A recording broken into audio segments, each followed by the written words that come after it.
Okay, we are now live. Okay, are you gonna put the agenda on, or are we just gonna save it for the presentation? I was just going to save it for the presentation, but I can pull it up if you'd like. I'm trying to get mine as well. So sorry, I don't print. No, okay, I can easily pull it up. 1 minute. So, all right.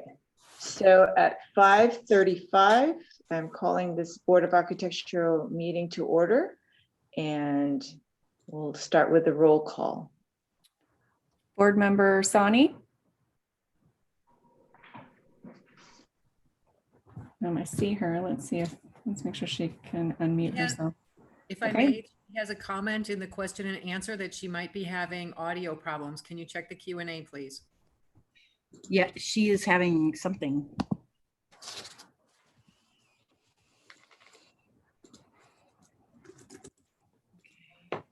Okay, Miss Sani, we cannot hear you, and we do not have a video tonight. So it shows you are unmuted. Can you talk now? Can you unmute yourself? Mine shows that she is, oh, there she's not now. Okay, board member Khalsa, are you there? Here, present.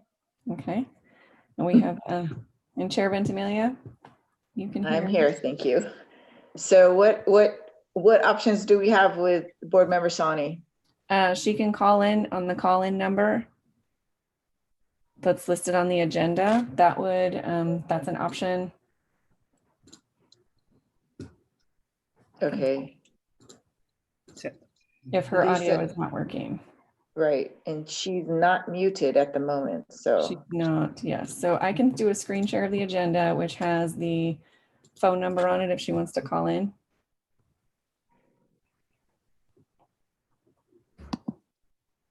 Okay.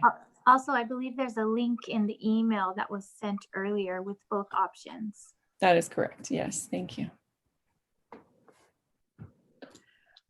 All right, should I just move on? I think we should give her just a minute to see if she can log in. Okay, perfect.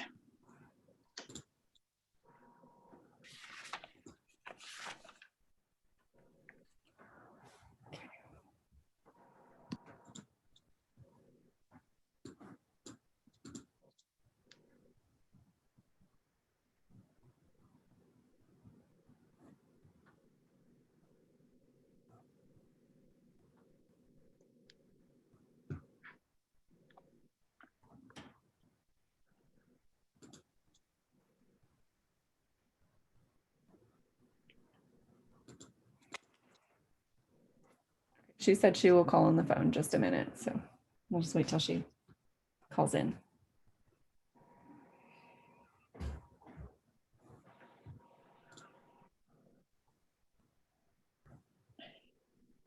She said she's an attendee and she's muted. Okay, let me see. There she is. Can you unmute her?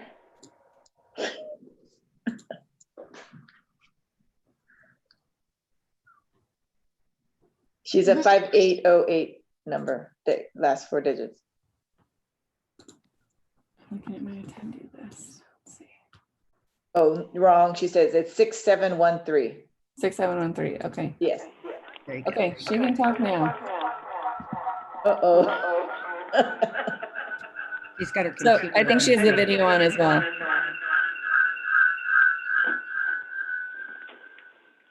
Or maybe I need to mute her on the panel as a panelist. Let's see. Nope. Miss Sani, can you hear us now? I can.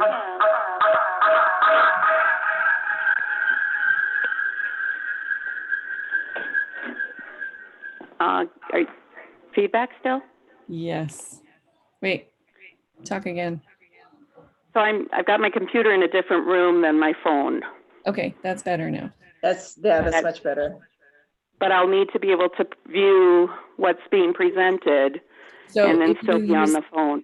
If you use headphones, that tends to help. or possibly mute during presentation. I certainly can do that, but I've got quite a few, I want to participate and comment tonight. You can also mute her computer speakers. And I muted on my side too. Sorry about this, guys. Always interesting. Issue. I'm looking for headphones right now.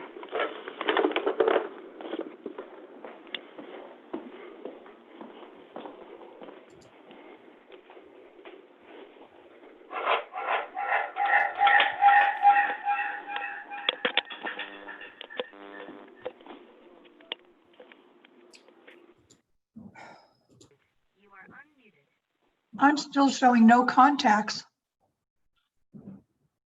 You,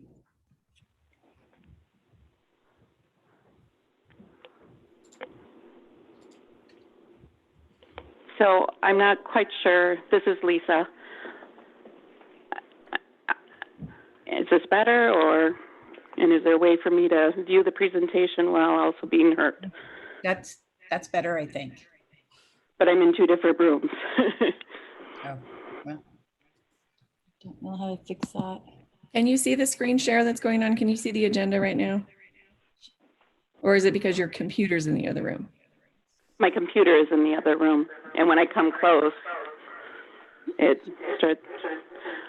Well, if you're on the phone, you don't need to have the audio on your computer, do you?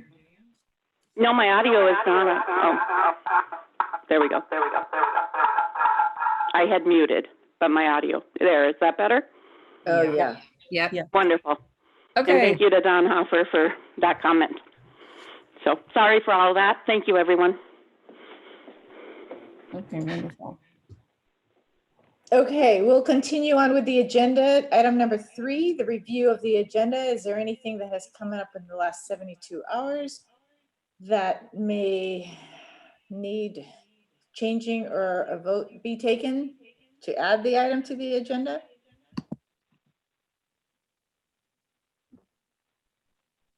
Not to my knowledge, Chair. Thank you.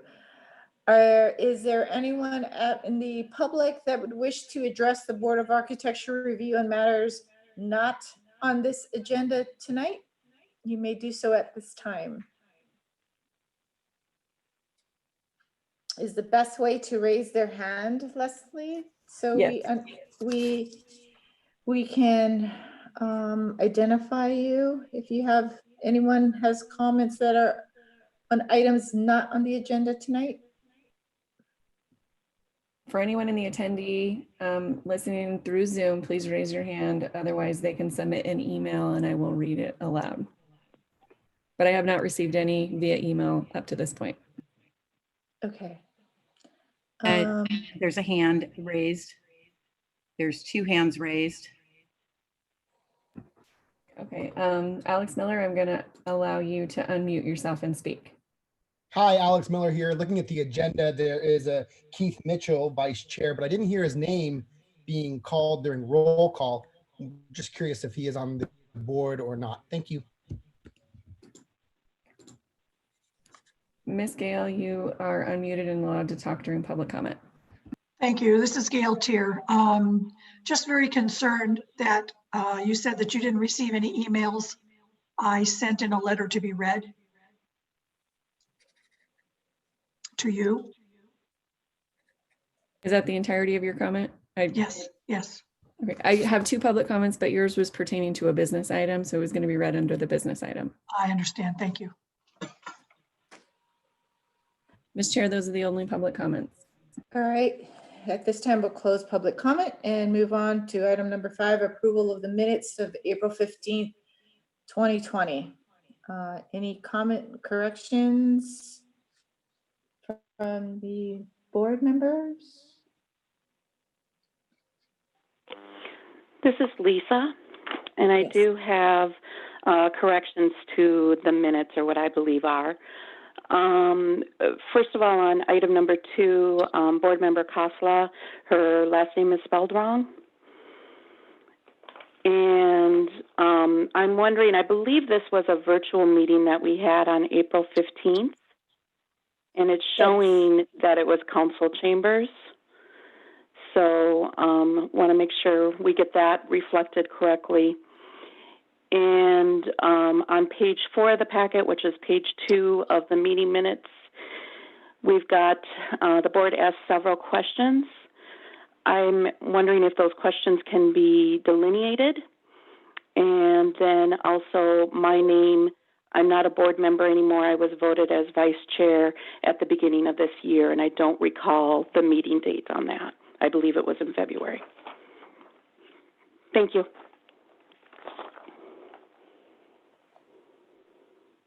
Any Just change it. other corrections to the board, the meeting minutes?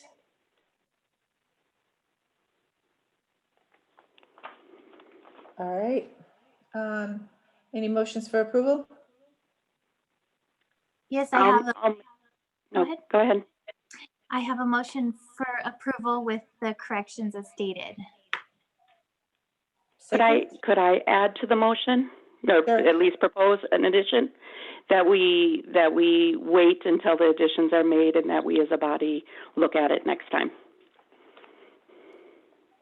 Second. Okay, For clarification through the chair, yep. so you want the content of what was listed to be delineated of the questions, or you want me to go back and add all of the questions that were asked?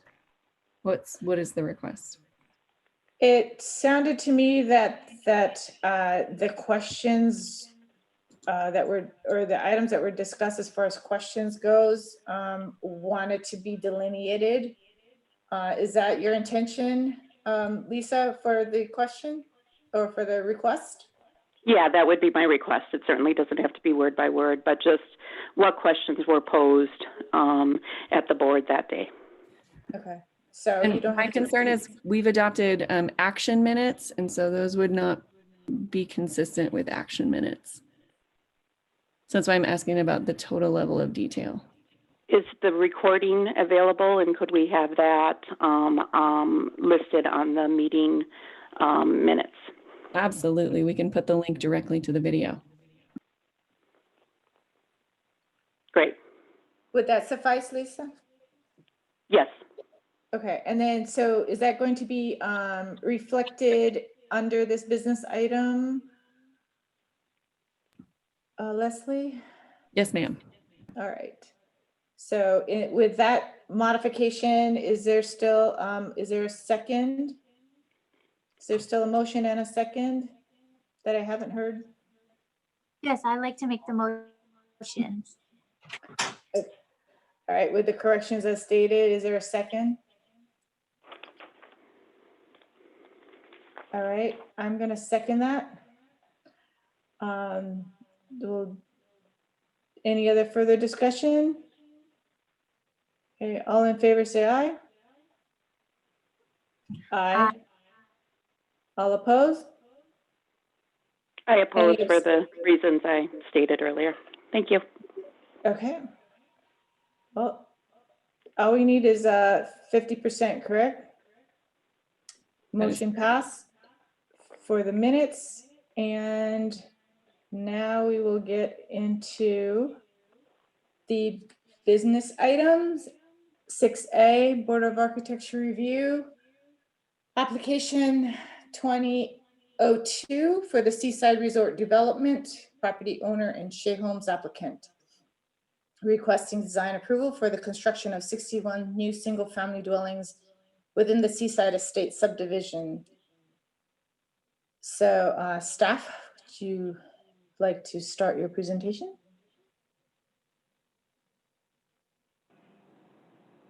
Do you want to meet me, Leslie, or do you want me to do that myself on my phone?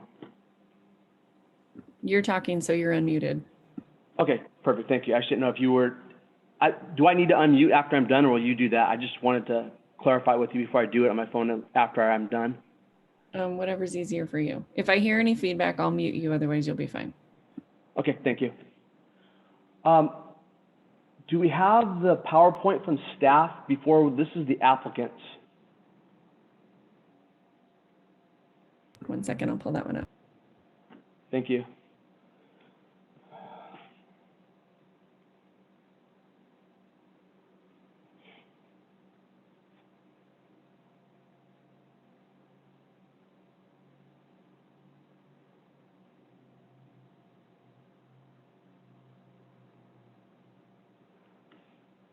Okay, thank you.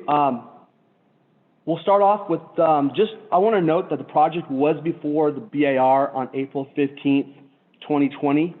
However, based on updated noticing requirements received from the state of California relating to meetings being conducted with virtual technology, it has been deemed that the public notice sent did not provide the correct web access information to participate with the board online during that virtual meeting.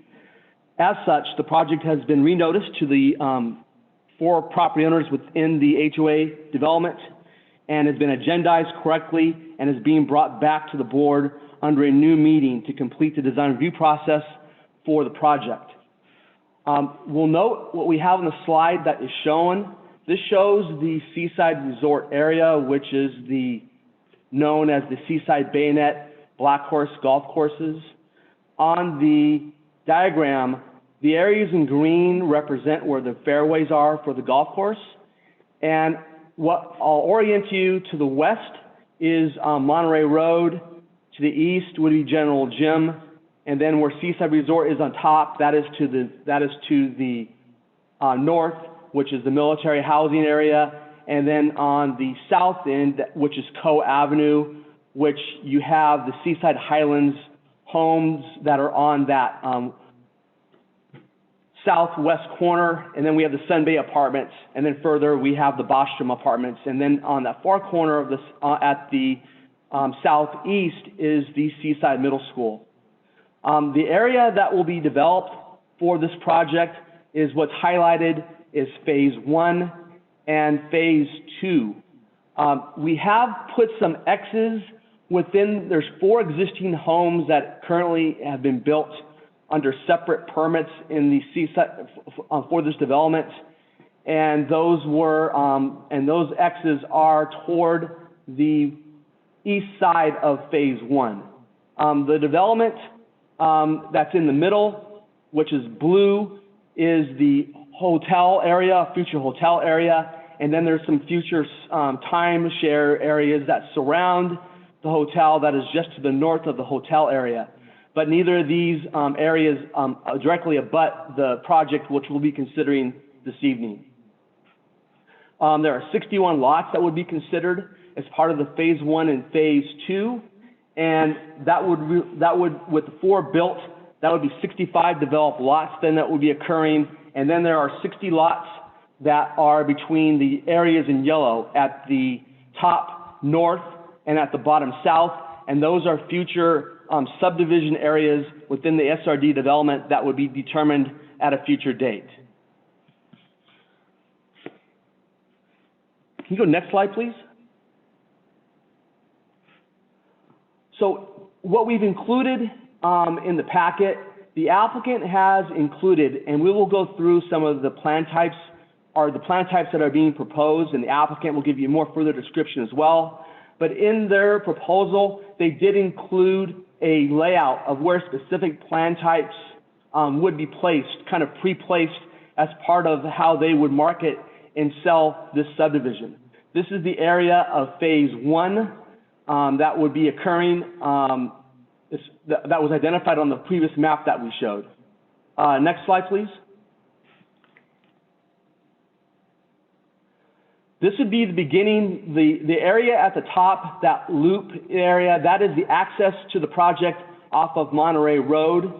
And as you would drive in, as you go straight toward those first 3 lots, that's taking you toward the Phase 1 area. But then the other lots that would be going further to the right of the screen, those would be continuing part of the Phase 2 along the golf course fairway. Next slide, please. The top, this is the continuance of Phase 2, that you continue on the Phase 2 along that fairway, and then the lots that are then below that on the bottom of the screen, those are other lots in the Phase 2 that are off of an additional fairway that is further to the east. Next slide. And these are the remaining lots that would be proposed, and then these are the lots that would continue to extend back toward the Phase 1 area. Next slide. So the project itself will consist of a Spanish colonial and a craftsman style. The applicant has 6 plan types. And what I will roughly kind of go over with you on square footage is, Plan 1 would be a 2-story dwelling. It would be 2,796 square feet with a building footprint of 3,290 square feet. So this is going to give you, you can see in terms of the Spanish colonial has more of a stucco appearance with the red roofing. The craftsman style would have more of a cementitious concrete use, as well as tiling that would be the tile aspects that would go on the exterior elevation of the building. Next slide, please. So here is the floor plan. This project has a front-loaded garage, and there are 4 bedrooms, and there would be 4 bedrooms and 4 bathrooms. You can continue to the next slide.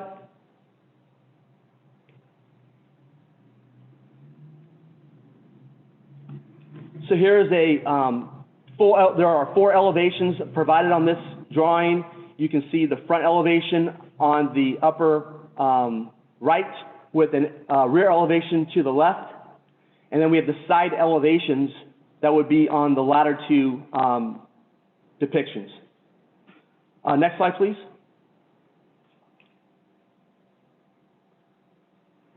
So here's the floor plan, again, for elevation C. And I probably will have you go through this to the next slide, please, because the applicant will probably give you a better explanation and kind of go over the specifics of the project. I think I want to go to the next color elevation. Next slide. There we go. Thank you. So this would be Plan 2. And on Plan 2, this is again 2-story. It's 3,316 square feet. And so these are the front elevations for both of these of the Plan 2. And the applicant, again, will have you go through some more specifics in their presentation on the different color palettes that they're proposing, as well as the alternative materials that are being proposed for front doors and the garages. If you can probably skip, Leslie, to the next color elevation. Yeah, thank you. This is the Plan 3. This is a 1-story dwelling. This is 3,460 square feet. Again, you can see the top is the colonial and the bottom is the craftsman style. To the next plan type, please. So this is Plan Type 4, and again, this is the front elevation, and we have the colonial on the top, and we have the craftsman on the bottom. And on Plan 4, 2-story dwelling, that'll be 3,609 square feet. Next slide, please.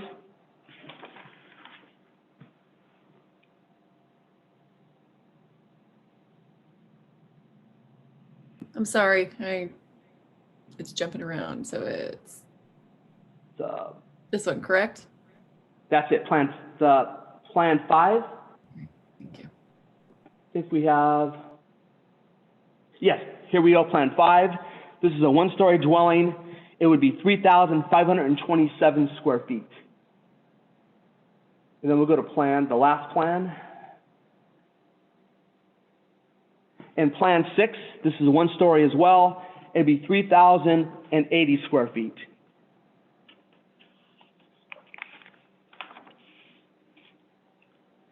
And then at this point, what I'll stop here, because the applicant has in their presentation, they have more of the specifics in terms of the project materials that the architect will go over with you. What we do want to indicate is that at our previous meeting, it was discussed in terms of how the differentiation of housing types and materials could be constructed in a manner such that there wouldn't be identical dwellings on side-by-side properties as well as identical colors.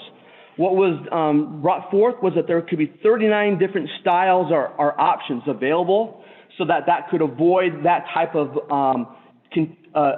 a same color or plan style that would be side by side. The applicant has further attempted to try to differentiate the development by putting in on the phasing map that we had identified to you earlier, showing their kind of idea of how they would lay out the properties to avoid any monotony or less variation in style of projects that would exist within the development.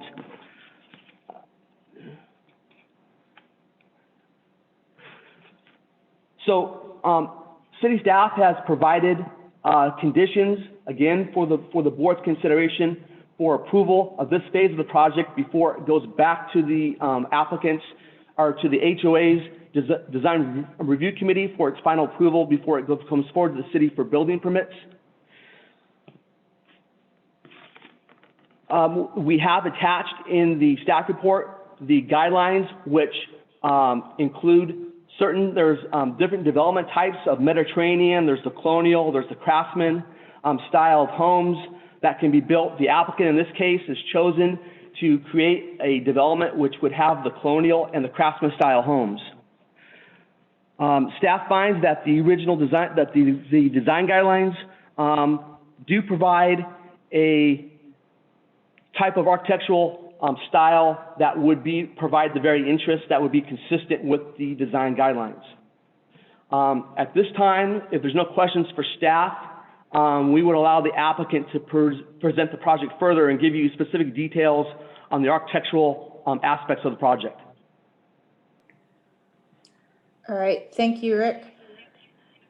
Do you have any other questions, fellow board members of No staff? No questions for me. I do have one, and Rick, I know you and I discussed this today. I just wanted to put it in the board, that there were no changes to pages, what was it, 11 through 52 in the packet, that's essentially the same as we reviewed, actually page 9 through 52. That's correct. I'll go on mute. Thank you. All right, thank you. Would the applicant please, well, I guess you're not stepping forward, but unmute yourself and continue with the presentation, please. Actually, Rick, is Donhofer the one who will be making the presentation, or who are the people I should unmute? That would be Mr. Hoffer. I believe he's the architect, and he will start the meeting for the applicant. Okay, Mr. Hoffer, you're unmuted. I'll start your presentation now. Okay, can everybody hear me okay? Yes. Okay, good. So my name is Donhofer. Thank you, everybody, chair and board members and staff for your assistance and consideration tonight. I know some of this might sound like a little bit of a repeat from our last meeting, but there are some refinements that we've made, and I'll sort of describe that. And then Leslie, if you're running the presentation, I'll get to that in just a minute. But I want to point out again tonight, because I think there's also maybe some members of the public for their benefit. My name's Donhofer. I'm with Shea Homes. I'm Vice President of Community Development in Northern California. Also on the phone tonight is Matt Henry, who is our Vice President of Acquisitions, Brad Slinkert, who is a Community Development Manager, and Martin Reel. Martin is our architect, and we are working hand in hand with Seaside Resorts, and Dick Fitzgerald, I believe, is on the phone tonight also.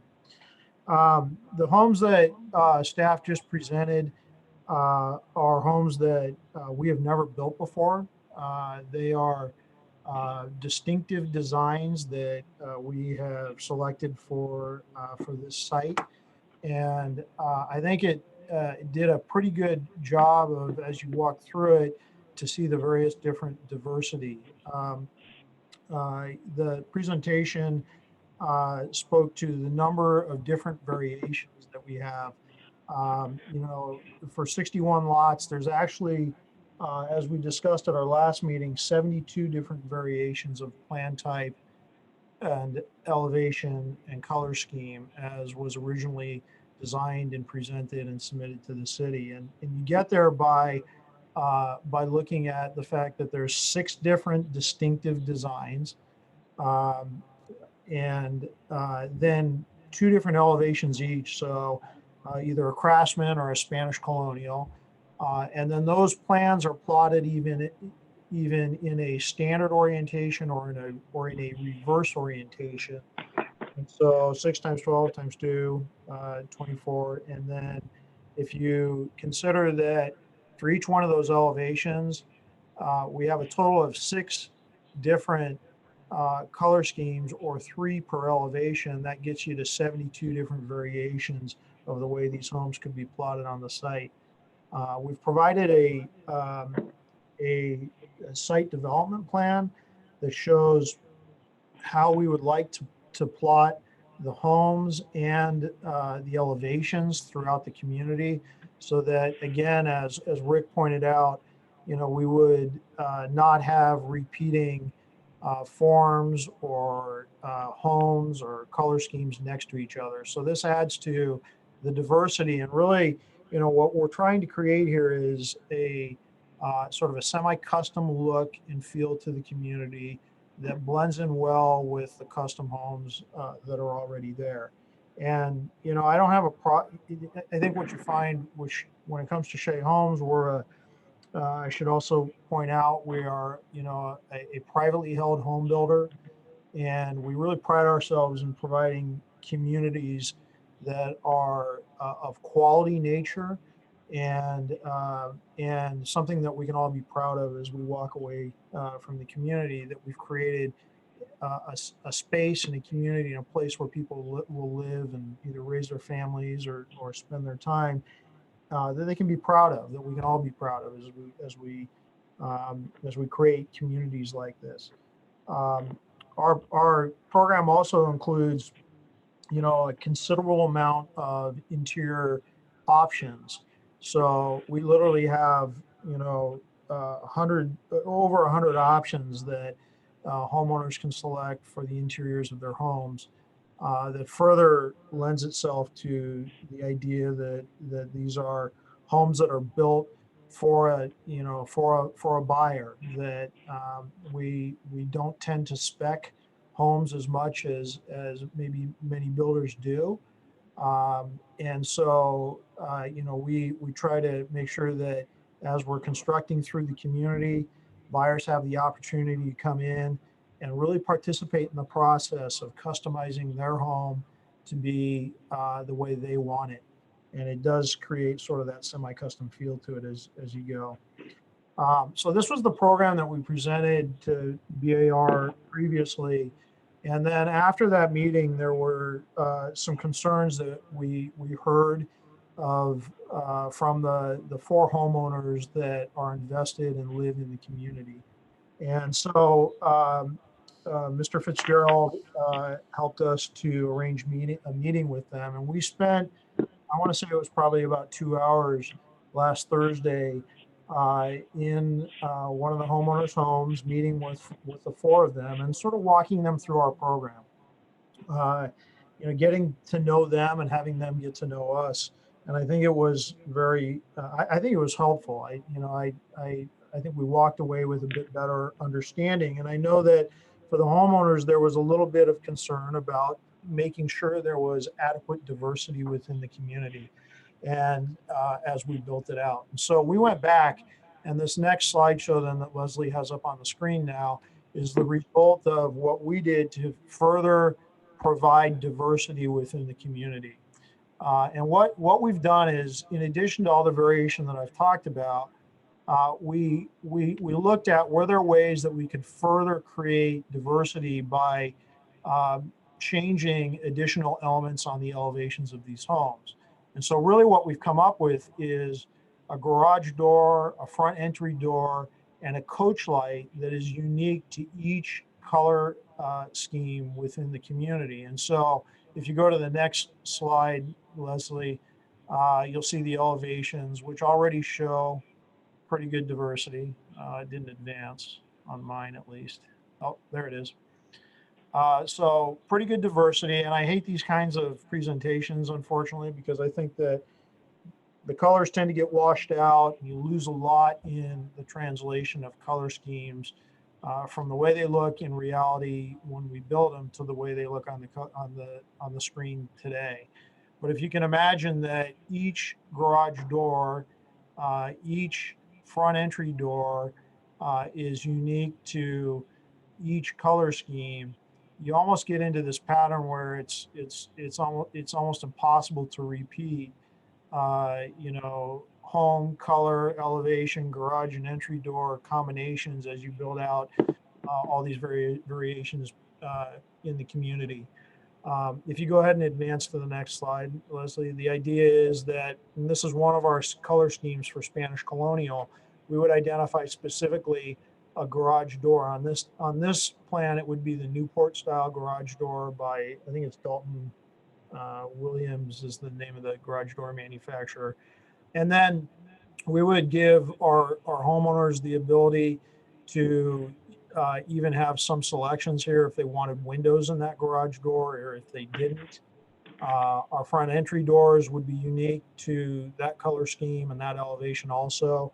And then in addition, the coach lights would be unique. So if you go to the next color scheme, this is also, or the next slide, this would be the next color scheme for Spanish Colonial. Takes a minute to load. And again, some variation here now on the garage door. This is the Providence style garage door by the same company.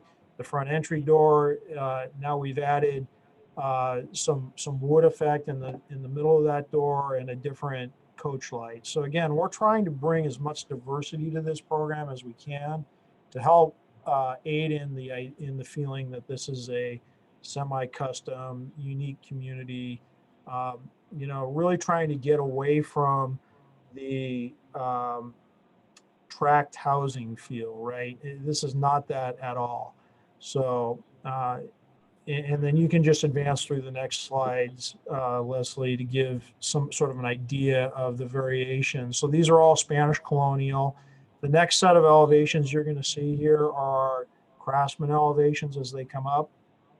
And then again, unique garage doors, entry doors, and coach lights for each of those Craftsman elevations. And I want to point out here that on the Craftsman elevations, there is also stone and brick that is added to each of those elevations. And as you go from color scheme to color scheme, the stone and brick is changing also. The roof tile is changing from color scheme to color scheme in color and texture. And so the last thing I want to leave you with is just sort of the concept that this is four-sided architecture. You know, we're designing these homes so that they have an appeal from, you know, really four sides, right? From the back side, if they're viewed from the golf course, we recognize that there's more space in between these homes. And so the side elevations have some articulation to them and some interest. And we're excited about this program. We hope that you are too. We've put a lot of thought and consideration into this to make sure that the homeowners who live there can be proud of the community that we're collectively bringing forward. So that's it. We're available for questions if you have them. And again, I want to thank you for your time and consideration tonight. And I hope that we gain your favor and our approval this evening. Okay. Thank you for that presentation. Does Bonnie or Lisa have any questions for the applicant? This No, is Lisa. no. Go ahead, Lisa. We just come to it at the same time, don't we? This is Lisa. I want to thank you for your presentation and for coming back to the board. I know I had asked some questions last time and made my decision at the board based on the responses given. Could you go through how you get to 72 unique designs, or I missed something there. I've got 3 things written down, but I don't come to 72. Sure. Can you guys hear me? Yeah, I see it popping up. Okay, so we have 6 different floor plans and 2 elevations each for those floor plans. So that 6 times 2 is 12. And then 3 color schemes per elevation. So 12 times 3 is 36. And then in Times 2. addition to that, each one of those floor plans can be plotted in the standard orientation that you see as presented to you, or as a mirror image, or what we call a reverse elevation. So you take the 36, you know, multiply that by 2, and you get to 72 variations throughout the community. And that's before, you know, well, and so that's how you get to 72. Thank you for clarifying that. I missed the 12 times 3, I think. Okay. So, let's see. Could someone either within Shea or Seaside Resort speak to why the change in the garage entrance? When I was looking through the design guidelines from 2009,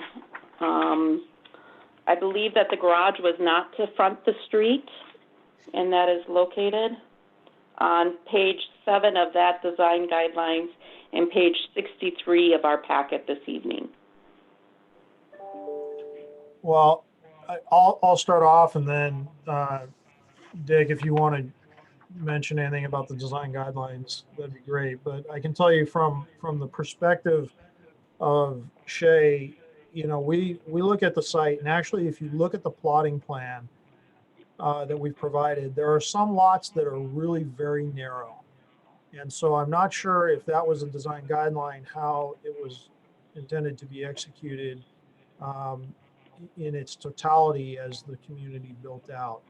There are a number of lots that are quite small. And, you know, what happens when you have a side turn garage is that your driveway surface becomes really a significant component in terms of area, in order to accommodate the turning movement of the vehicle as it turns on the lot.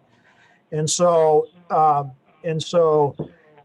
what ends up happening if you have to accommodate that, either it ends up being to where it just doesn't work very well. And I think there's a home or two out there today that are like that, where it's very difficult to turn into the side entry garages because they're not really of the depth to accommodate it. Or alternatively, the lot is impractically consumed by the turning movement of the needed in the driveway and the garage itself, and you end up with this tiny square footage of a home, which ultimately at the end of the day doesn't lend to anybody's best interest, because it creates a market comp in the neighborhood that is considerably lower than current values are. And so I know I'm covering a lot of information there, but probably the simplest answer to your question is that there are small lots here that do not accommodate a side turn garage. And I appreciate that, and I've actually experienced how difficult it can be to get in and out of a garage and driveway in those circumstances. The guidance here is different, so I appreciate you speaking to that. My third question and final question that I have after your presentation, and again, thank you so much for the presentation.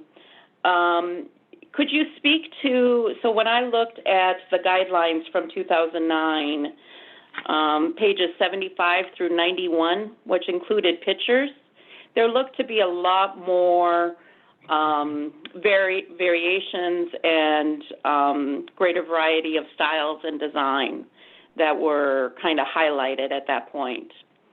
Could you speak to how you came to, you know, the 2 elevations only being offered here?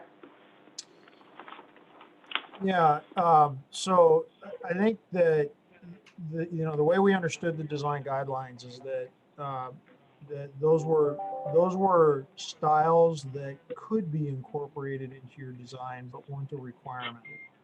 And so, you know, as we move the community forward through design, we thought it was more beneficial to provide more floor plan variation. So typically in a community like this where there's only 61 lots, we might have 3 floor plans, right? But in this case, we doubled that. We have 6 different floor plans.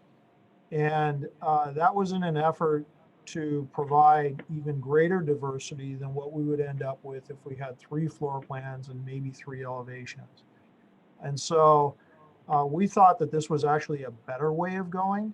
And I guess it's also from the perspective that, you know, there are a lot of communities that sustain very high values that have common thematic design throughout them. And so this approach gives us the ability to address market, to provide more diversity, not less, we think. And, you know, I know it's getting a lot of attention that maybe there's only 2 elevations, but we think that when you add landscaping variations and, you know, color palettes and all the diversity we're talking about, that you end up with a really nice community here. And we can do it with two elevation variations in the program. What ends up happening is, you know, every time you add additional complexity in terms of elevation or floor plan, you add really considerable cost. And so it just, you know, we're trying to balance the prevailing wage aspects and the high construction costs and various different aspects here to make the program work for us. And that's how we got to this point. We think it's going to be a fantastic community when it's done as it's been presented. Thank you so much for your time and for answering the questions I had. Thank you.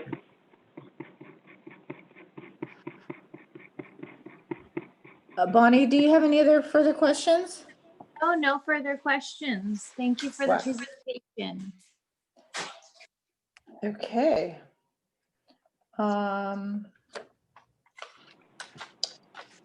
So let's see. I think I don't have any other questions in my mind other than can you speak a little bit more about driveway paving and what those options are going to be like? Sure. We're still looking into that. You know, there's a requirement that we bring the landscape and the driveways back to the Homeowners Association Architectural Review Committee.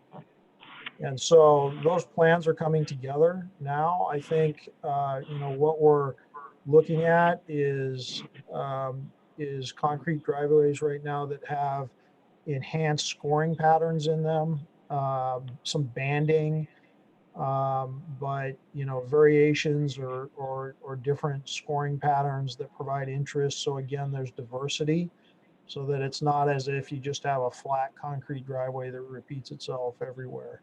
So, you know, we're still developing those plans. They would go to the architectural committee for the association for review and approval. So there is an additional step there that we'll have to take the design through. Okay. Rick, did you have a question?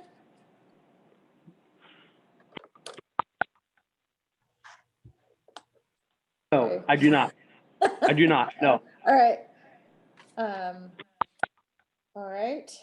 Let's see. I think I'm going to just open it up for public comment at this time. Is there any other, was there any other letters or any other emails, Leslie, that have come in? I've received 2 public comment letters up to this point. So I don't know if you wanted the members that are attending to go first or if you want me to read them first. Let's have the members that are attending go first. So if you could raise your hand, and Leslie, if you could help me through this process of recognizing them, that would be great. I don't see anyone who has raised their hand at this point. Okay.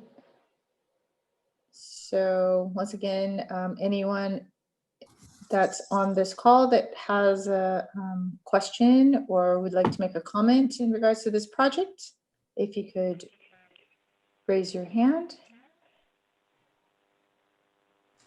I do see a question on the Q&A. I don't know if you can see that, Chair. So through the chair, I had asked Ms. Gale, because she had submitted a written public comment as well as a question in the chat box. So I asked whether she would prefer me to read her comment to answer vocally or to answer her question.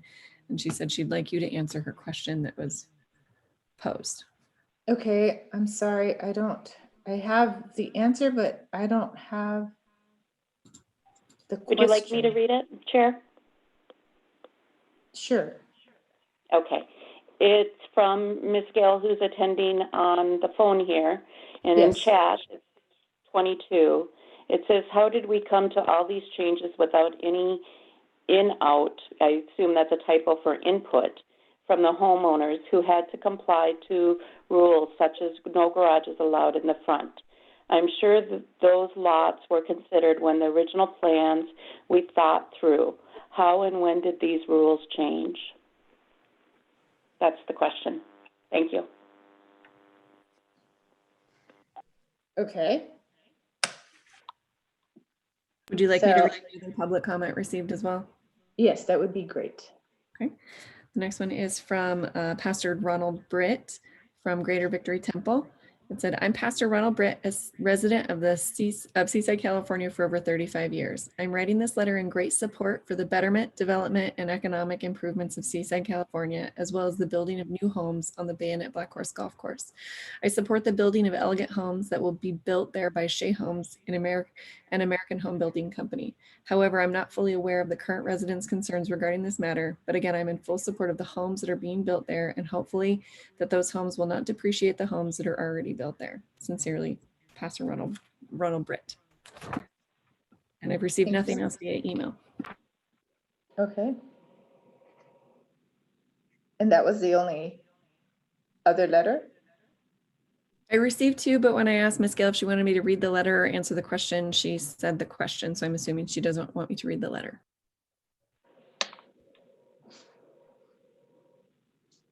Okay, so I'm sorry, can you read her, what was a specific question that she was asking? Was it just the garage issue?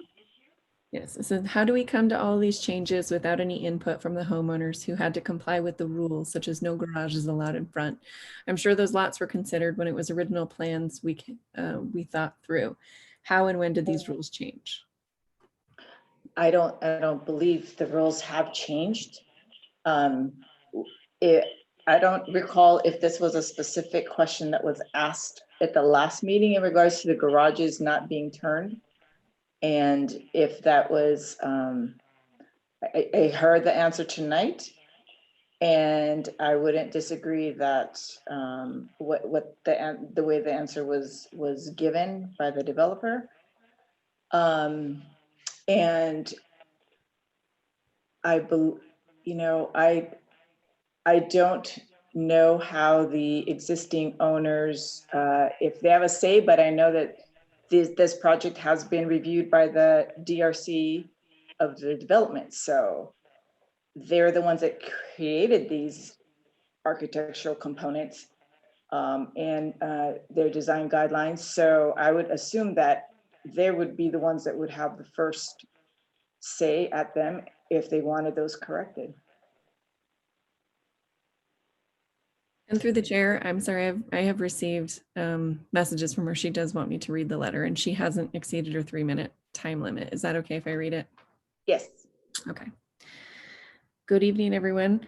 It's my hope to get a few of my remaining concerns about the planned home building by Shea Homes at the Enclave at Cypress Grove expressed to the bar tonight. We are in the middle of an unprecedented time, which makes it very hard to try and forecast how the health of the people, as well as the economic health of the country, will be in the months to come.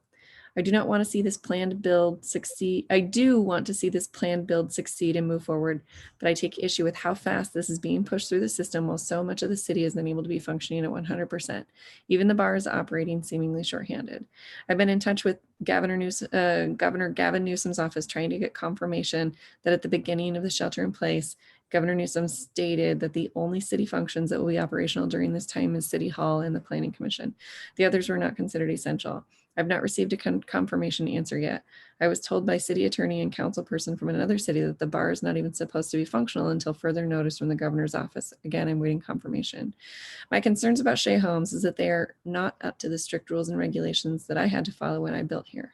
Shea Homes has stated that they are not willing to talk price points yet, but what we do know is that their lots are included in the price of the proposed homes. By following resort guidelines, my cost to build the house was $1.8 million. I took that risk with the impression that the price integrity at the enclave would never be compromised. I do know that they held firm on lot prices, even though nothing was selling during the recession when I bought, and refused any discounts at all again, citing the agreement they had with the city, unsure of which entity as it changed hands often, to protect the price integrity for those of us who bought in. Now Shea is coming in with homes that are very nice, but they do not meet the custom home guidelines that I had to follow, and the lot is included in the purchase price of the home. One example is these homes have front-facing garages. This tends to make the homes look the same. They're very close to all being the same way. The regulations I had to follow was that we could not have front-facing garages because it's not a custom look. Shea has stated that they cannot do side yard garages because the lots are too narrow. In that case, how did we do it? My lot is very standard. After the pushback regarding garage placement, we spoke of possibly paying extra attention to garage details as another solution. Rather than a home frontage dominated by 2 or 3 garage doors, why not trim each garage on some homes and make them 3 attractive separate doors instead of one flat, massive wooden door? There are numerous treatments that would help our area not to lose the custom home appeal completely. This is just one example of design concerns I have. None are large and serious financially, and they would improve dramatically the look of our area if there were a little more time and thought given to design. I will take no more time from the bar by listing other minor things that it could improve on our area, no longer being custom or having to follow our guidelines, but possibly with that, what I've said at the bar would feel the need to review further. We do not need empty homes sitting here unsold and losing value because there's not a rush to build during the time when we have 30+ million unemployed and even experts are baffled. No one has a crystal ball, but it cannot hurt to move cautiously. During the recession, when lot number 2 was built as, quote, green spec home by Palo Alto Building, it sat here for years empty and eventually sold for $300,000 under asking price. We don't want that to happen with Shea Homes. Again, it would hurt all of our investments here. I urge caution and to slow the pace a little to see what's going to happen next and if we're going to be done with the virus. Even with people going back to work, people need time to recover, and I doubt we'll feel upbeat about coming up with a large down payment when they're just coming out of a very trying time. We can only hope we will come out of it despite thousands of irresponsible vacationers and rioters. The next couple of weeks will speak to that worry. Thank you for your time. Gail Tier. Thank you, Chair. Thank you. Were there any other letters written, Les, that we received? No, that's it. But I do have one more hand that is raised. Okay. Mr. Alex Miller. Mr. Miller, you can unmute yourself and talk. Yes, hi, good evening, Alex Miller, 20-year resident here of Seaside. I just wanted to say that when I drive through the Highlands and I looked at the different models of homes, they have some with the garages on the side. It really does make it look unique. The garages on the side, those are some of my favorite homes. Having the garage in the front does make it look like a track home building complex. But if we have some that have the garage on the side, they will look more custom as they've done at the Highlands. So hopefully you'll consider that into your decision. Thank you. Thank you. And I know that at the Highlands, they even had some of the garages in the back as well for some variation. Anyhow, any other hands raised? No other comments? No hands and no emails. Okay, great. We will close it to public comment at this time. And fellow board members, are there any any other further questions or discussion in regards to this project moving forward that is different from last week or the last meeting? Chair, Yes. this is Lisa Sani. Yes. I do have a question. I apologize. I wasn't sure if we were going to have a presentation by Seaside Resorts. I'm just wondering why we're doing things this piecemeal way and why we're not looking at an overall project plan for this property within Seaside. If someone on the call could maybe speak to that. And then even why we're phasing even the housing without knowing what we're doing on the two sides that are higher up on the hill. Thank you. Okay. Before we go into deliberation or discussion. That's fine. Could staff or Rick? I would ask if I don't know if Mr. Fitzgerald could possibly answer that question.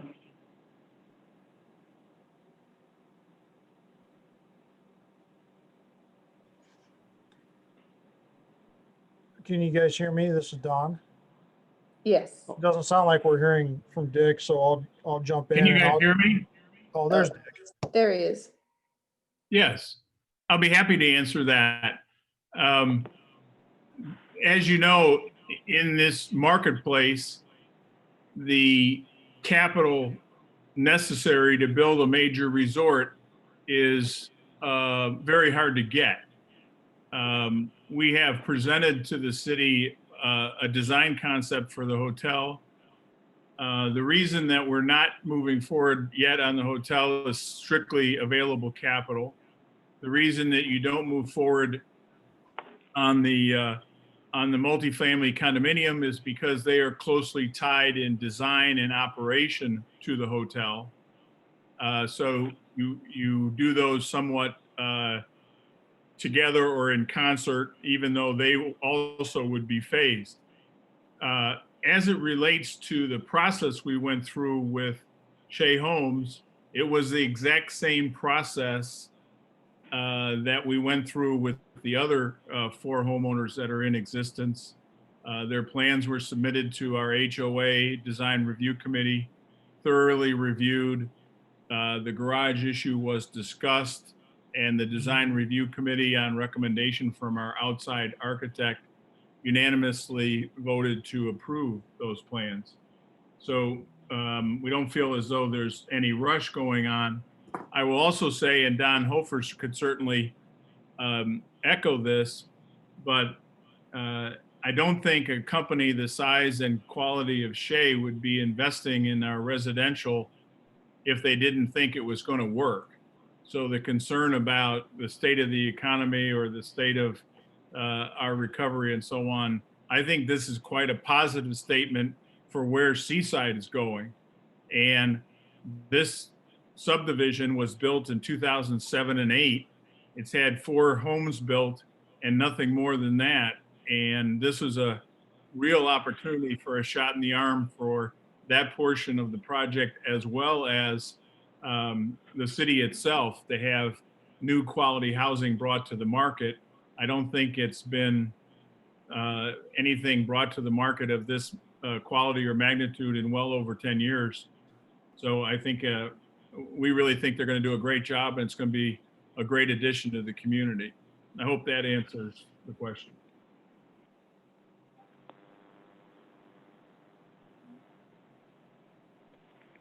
Thank you. I just out of just overall, as far as the development goes, is, you know, you have these homes with phase 1 and phase 2. Where in the timeline, or what would be the next piece after this? Would it be the hotel that you focus on next?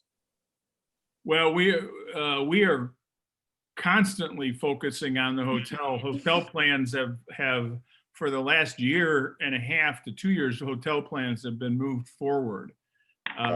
So that's the primary focus. But activity on the overall project is important, and so fortunately we've gotten interest from Shea, and And that's come forward in advance of the hotel. And so we're dealing with that. But if capital can be found sooner than later, we will move aggressively on the hotel. Okay.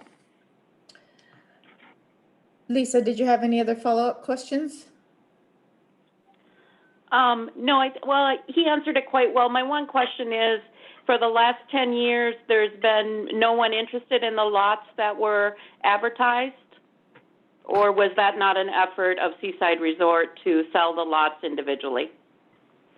There was a time, board member Lisa, there was a time, a long period of time where we went through a recession, 8 to 10, and then or later, 12, and then we certainly have had interest in individual lots, but the hotel people we were talking to at the time strongly advised us to maintain the project as a whole as long as possible.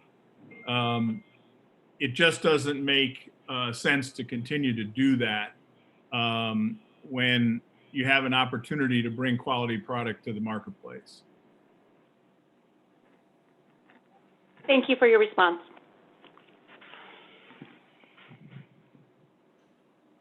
Okay.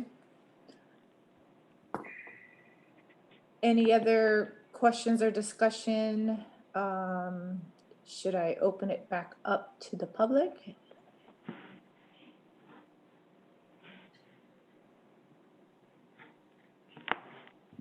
Chair, I've got thoughts when we come to just our board speaking. Got it. Lisa. Thanks. No one has raised their hand and I received no emails, Chair. Okay. All right. So we'll close again the discussion to the public at this time and move it forward for discussion amongst the board members. Any other discussion points that you'd like to make, Lisa? Sure, I'll go ahead. I've written a page down of thoughts with this, and I come to where I am today after our April 15th meeting with, I believe, having some of my questions not answered appropriately or correctly at the time. And I know I did ask questions about, the past guidelines and whether everyone had been notified of things at that time. And again, that's just my recall. I am interested in the meeting minutes or the rebroadcast of that. In addition to Campus Town, Seaside East, and other great development opportunities for Seaside, this is a great opportunity for Seaside. My greatest question is why are we not reviewing plans for the entire project? And obviously we did have an answer to that, and that is why I posed the question. With the anchor, either hotel or whatever we do on that site and housing options, I think it will impact the entire design of the property. And this is just with my Board of Architectural hat on. I still find it difficult for many in our community to attend these meetings during shelter in place. I think technology is difficult for many in our community. And I think this body should consider waiting to have meetings related to this until SIP is lifted. Even myself, and I consider myself to be pretty technologically focused, I had difficulty getting on today. I drove Enclave today, and I'm concerned this is really a special opportunity for Seaside and its future. As a city, this property has been delayed and tied up for years, and let's see, and I, for one, I've got a typo here. This project has been delayed and tied up for years, and I just think that we're moving really fast amidst shelter in place at this time. What is proposed in and out of this body does not fit with the opportunity for the area of Seaside. I think there's greater opportunity. I appreciate what Shea Homes does. I'm concerned that we're going to look very similar to the Highlands and I find that to be somewhat track home. The homes are nicely designed inside and they're beautiful spaces, but I don't see it fitting with the guidelines that were revised on 6/30/2009 for this area. Quotes from the 2009 Enclave Vision and Design Standards that stuck out to me. Within the community context, a particular home site's contribution to visual openness within the community is an important site design consideration, and that's page 61. I'm concerned that with only 2 elevations, we may not have that. Each home site has been planned with sensitivity to both the golf course and ocean views, another quote. Page 63 is about garages. It's in relationship to residents, address, scale, and massing. Double wide garage doors visible from the street are not allowed, etc. Paving and hardscape and landscape requirements detailed on pages 8 through 15 of that document. I think there's a lot of details there, and I know last time at our board we spent some time asking if there's more information about that. And then finally, and I spoke to this earlier, the descriptions in the images on pages 73 of 92 of our packet do not necessarily match what is proposed in front of us with just the 2 elevations. I'm concerned we are looking only at a very small portion of the design for the entire project or plan. And I asked these questions, but again, these are just my notes. What about the hotel anchor of the project? And with 125 home sites identified, why are we only looking at phase 1 and 32 sites? And we have others opened. I'm also concerned that as a board, we are a body of just 3 now, and I still don't know what occurred with our other board members. And people have applied for BAR and have not been interviewed. I think it might be best to table that until we have further discussions. So those are kind of my thoughts. I had suggestions that came up for me as I wrote this stuff down, and this is just my thoughts. We consider a drive-through or walk-through of the area with the applicants demonstrating how proposed designs, just 2 views, fits with the 6/30/2009 design guidelines document. And will garages be on the street side? As stated, they cannot be in that document. That's one idea, and obviously that's a challenge with shelter in place. Number 2, and we discussed this as a board before, I'm concerned to not see any hardscaping and landscaping guidance in the proposed plans. Think this should be included and part of the approval for anything completed at the enclave. Thirdly, consider waiting to make a decision on this until shelter in place is lifted, so as we as a body can have a driving tour. I guess that's number 2 as well. My apologies. And I still have questions about us being just a 3-member board.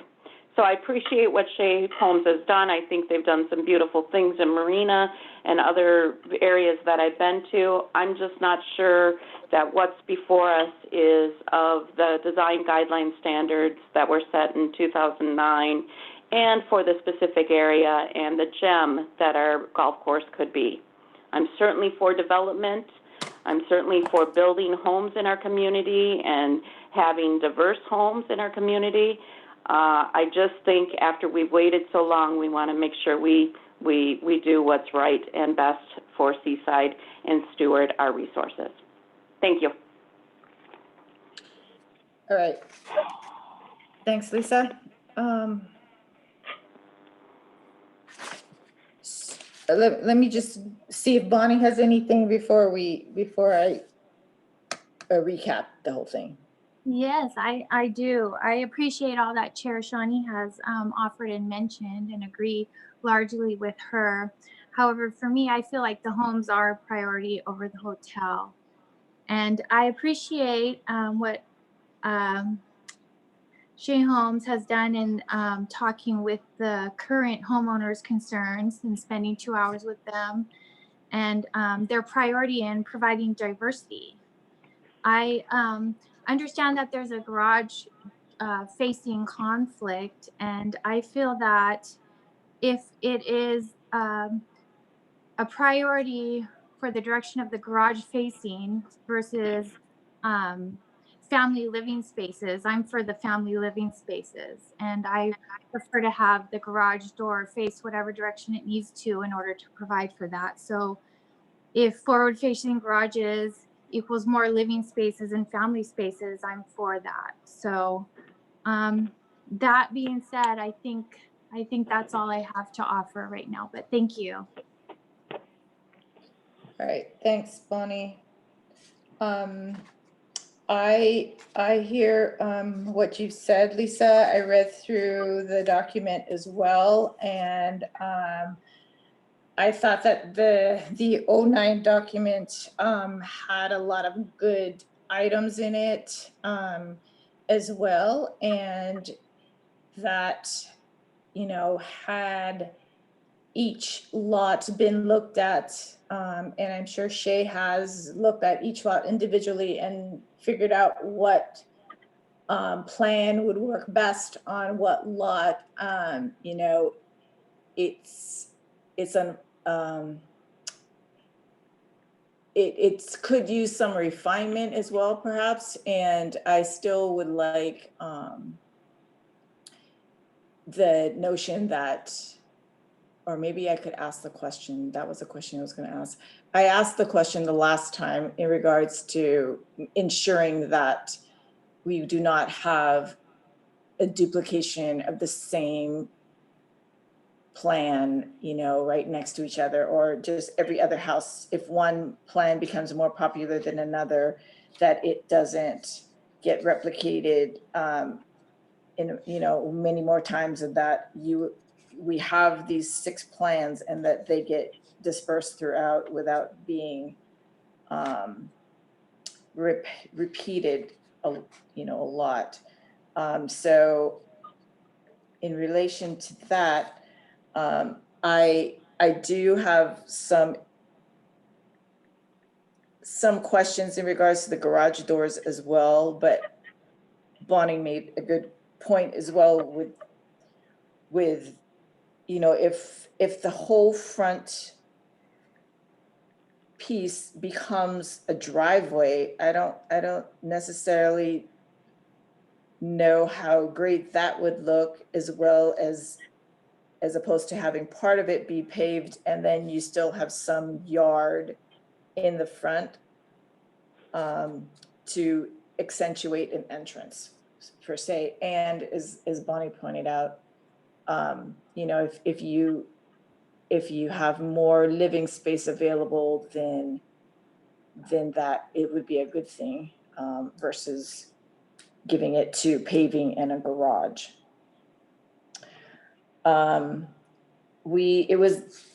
It was brought up at the last meeting as well about the landscaping, and that the design review committee there would look at the landscaping pieces. I would assume that it would give the homes an individual quality as well, by having as many, you know, varieties and different kind of placements for the different lots. And being a gated community, and they have that whole plant list, I would think that that selection would be pretty well thought out. Let's see.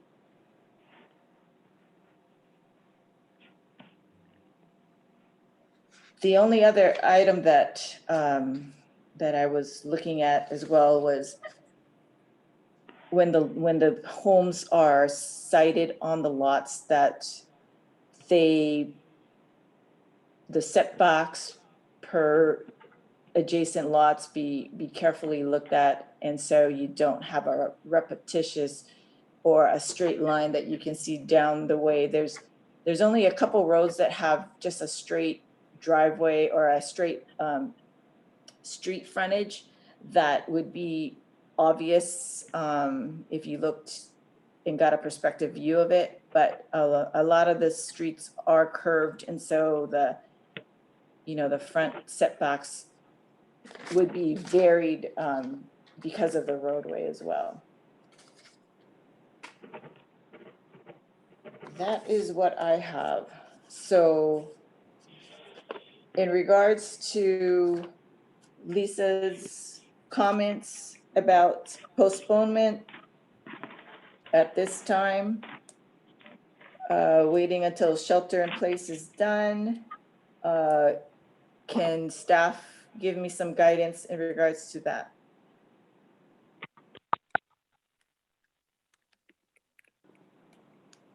Sorry, I'm just trying to make certain I was not muted. I'm sorry, was Sherry speaking?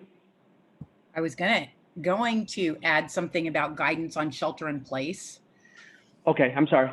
but that's okay. You can pipe in there, Rick, if you want to. Oh, no, I will defer to you as far as what you can provide comment on that. Thank you. Right. So in terms of shelter in place by itself would not preclude your consideration of this application right now. With respect to traveling as a group together in one vehicle, there could be some issues with that. But I do think that if the commission wanted to tour the site from their independent cars, that could be compliant with shelter in place. But all that being said, I don't think that the application before you in any way violates the shelter in place, or that there would need to be a delay based on the shelter in place order. Okay, thank you.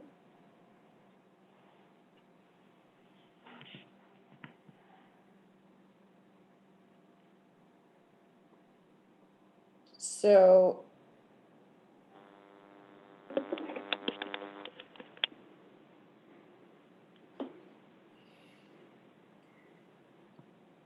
how would you like to handle the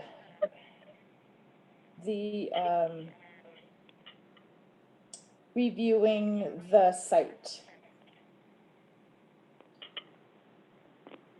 Is that something that, Bonnie, that you feel strongly about, or that you can, we could just go ahead and call for a vote?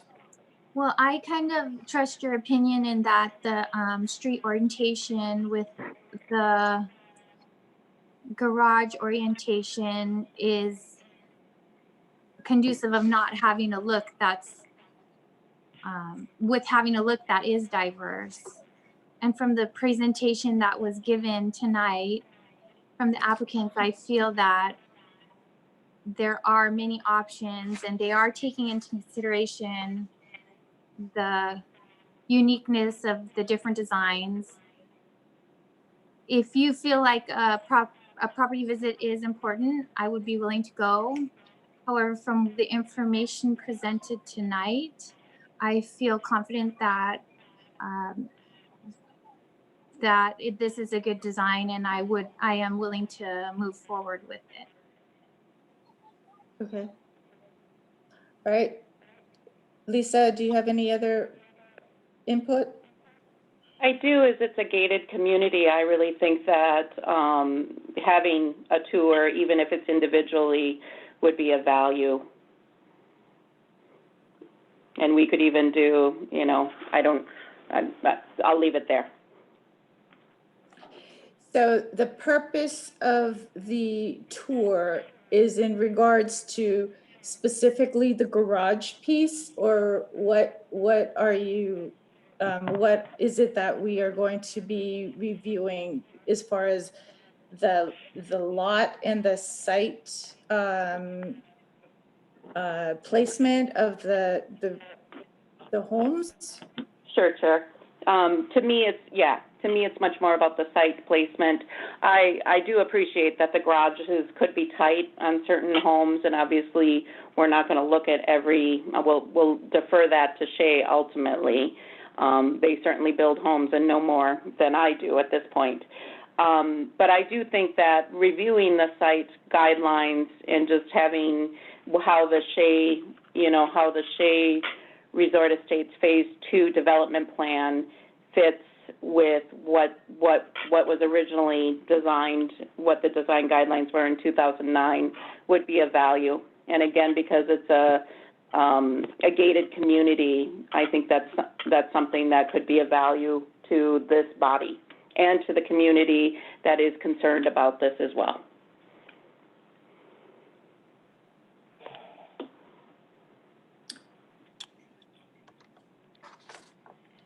Okay.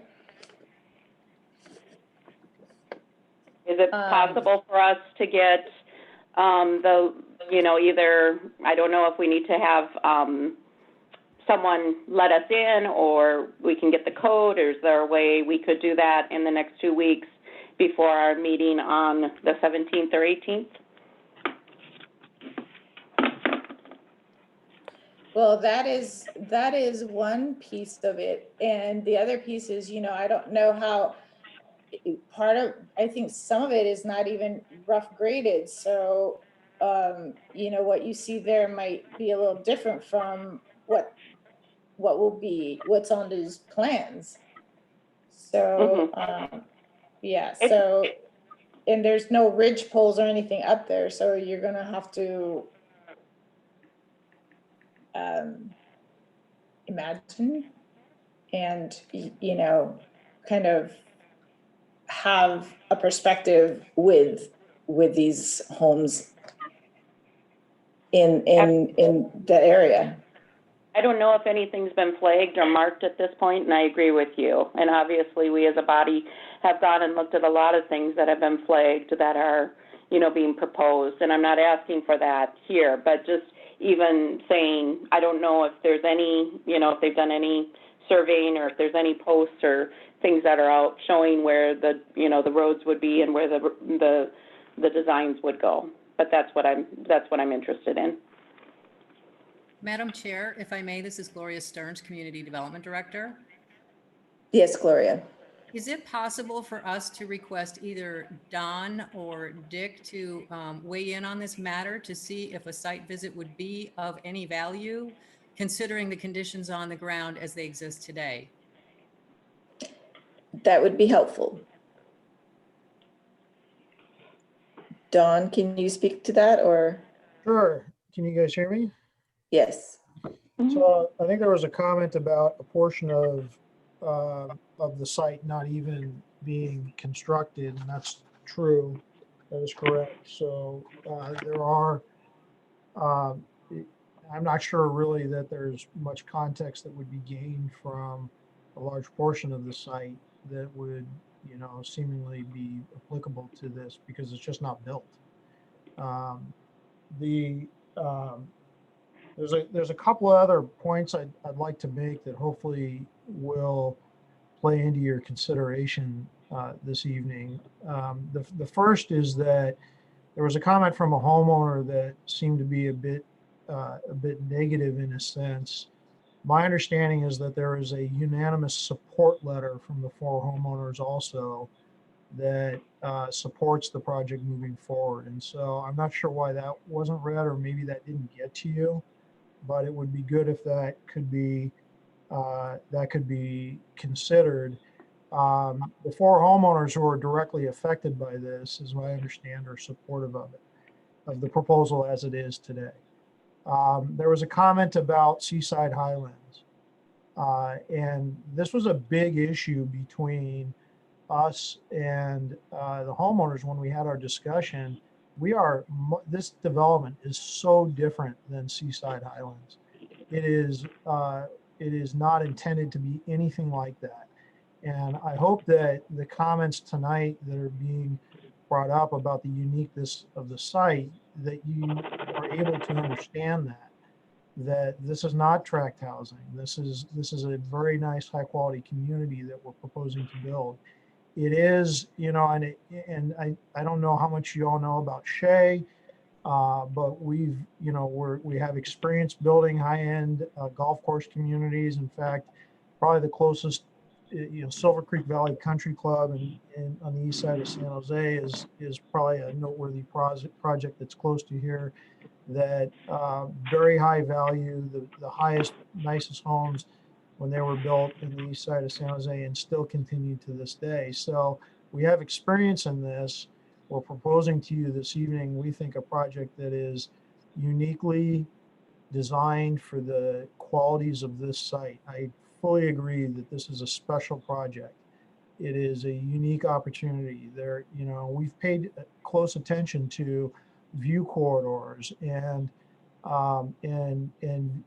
ocean views and golf course views, and so the design guidelines, I think, are being met. What we've heard tonight about garages is probably the one item that, you know, we really sort of belabored for a long time.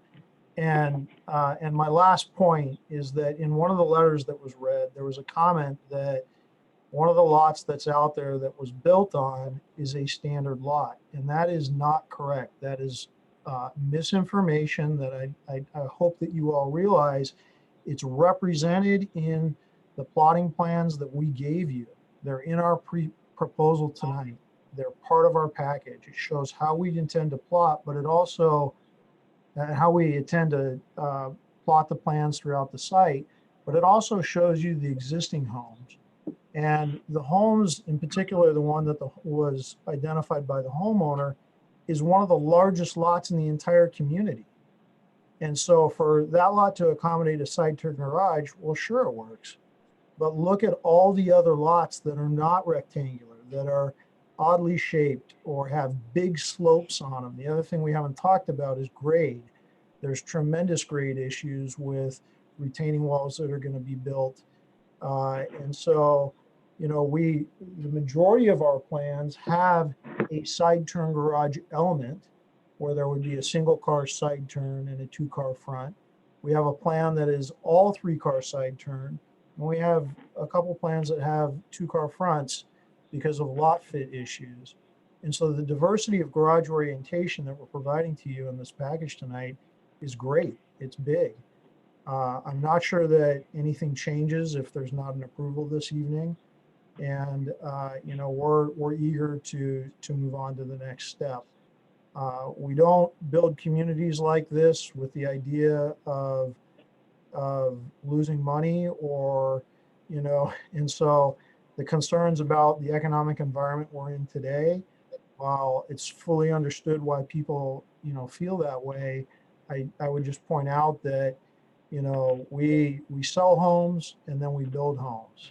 We don't speculate as much as many of the large public builders because we're private. And so we're looking at building value for you and bringing the nicest community we can to you for Seaside and for this unique opportunity. So we just ask that you press forward this evening if you can. I'm sorry to be long-winded, folks, but we are, you know, we're passionate about this site and we really want to see it move forward tonight. All right. Thank you.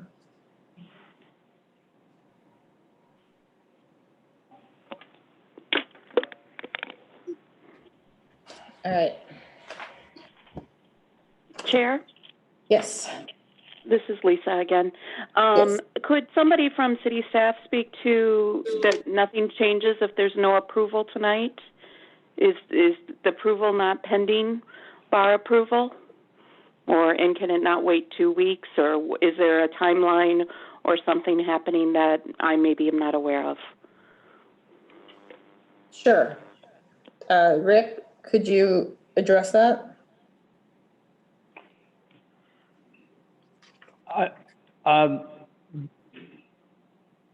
It would be to the board's decision if they wanted to, if you're gonna continue the project, you'd specify the reasons for that continuance.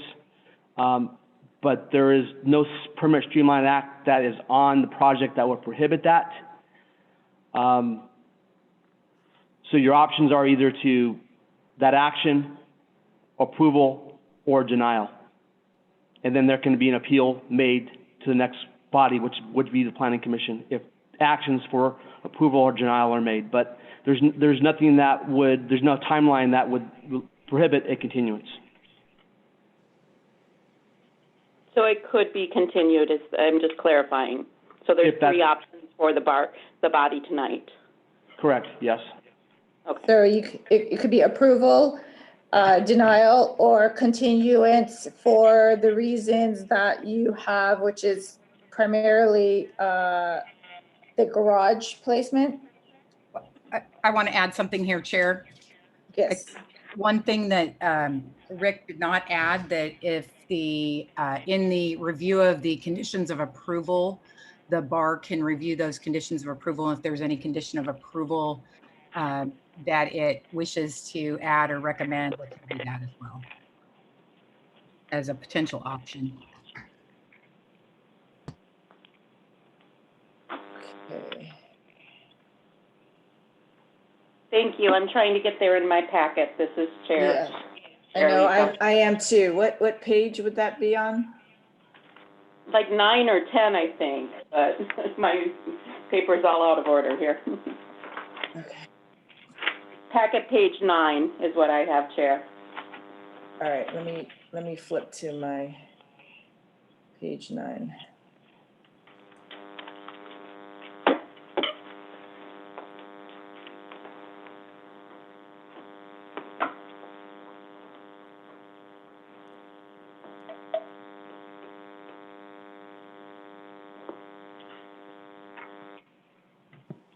Okay.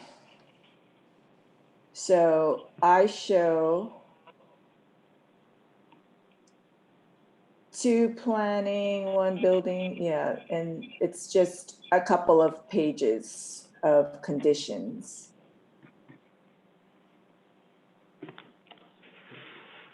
Madam Chair, Yes, this is Gloria Stearns, Community Development.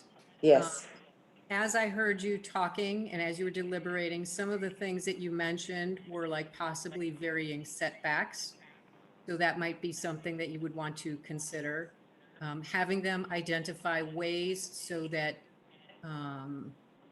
there's duplication of their elevations and their finishes near each other. So those might be some things that you would consider since you've discussed those tonight.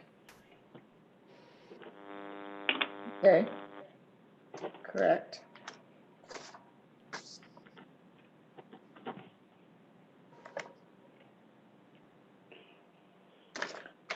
all right.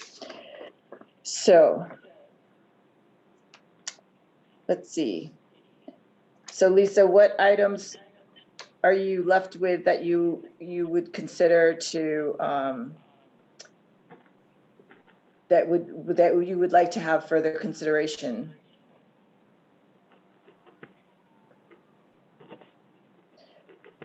Other than the garage orientation?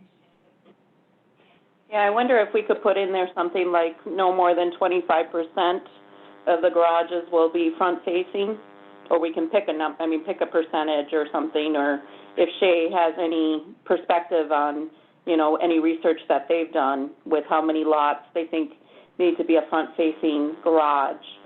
The conditions of approval though wouldn't, it doesn't do anything for my concerns with shelter in place and people not being able to see the site. So I'm not sure about those two either.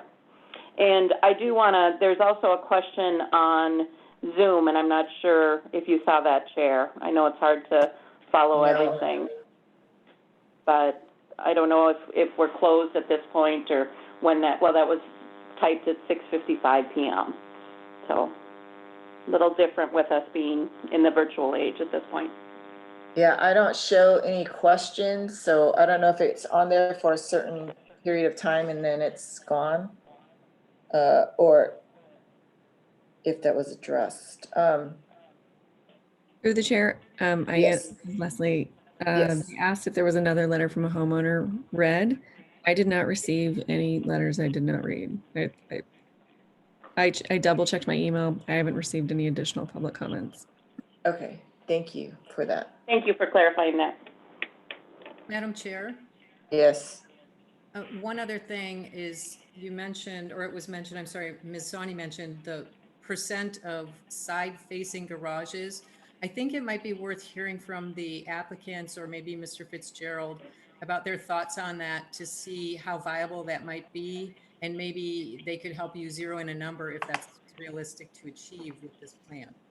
That would be great because, you know, a lot, well, let's see, there's the 1-story, plan type 3, I believe, does not have, it has a side facing garage. And there's a couple of other plan types, I believe, that has both a front facing and a side facing garage. So how would you consider that, Lisa, if they have both types? I'm sorry, can you restate the question? Okay, so some plan types have garages facing both ways to the street, and it's the other one is a side facing. So they have 2 garages at the house. So Right, in that, 2 different in those, areas? you're yeah, saying? in those cases, would you consider that to be, you would want all of them to be side facing, or how would you consider that? No, I personally wouldn't. I don't know about the rest of the board, but, you know, that certainly is providing some variety. I guess the question is, do we want, I guess maybe the thing is 25% or whatever the number is for double car garages, just so it doesn't all have the same look and feel. And for any single car garage, that would be, you know, I don't know how common that would be. I don't know if Shea Homes can talk to that at all within their designs. Yeah, that's what I'm trying to quantify, so they can look at the numbers and figure out of all the 61 homes, plan type 3, they have X number, and then the other plan types that have the double car garage and a single car garage, you know, that's turned. Would you still consider that to be a no-no? Or you still want that to be looked at again versus just a 2-car garage that faces the street? You know, For me, I read in the original that double car garage would not face the street. So if we did a variance of a certain percentage, but that's just my perspective. And I'm open to others on the board. I have a question for Lisa. Is there a particular design that you're offended by in specific? Because we went over the presentation and we saw all the elevations. For me, I don't think the designs are varied enough. And changing paint color doesn't change things for me. And when I look at the guidelines that were originally there, I mean, these are beautiful custom homes that are highlighted here. And I appreciate that Shea is a good builder and well recognized and, you know, in the community and things. But I don't think what's proposed before us tonight matches, what pages was it? And I said that in my comments. Pages 76 through 91.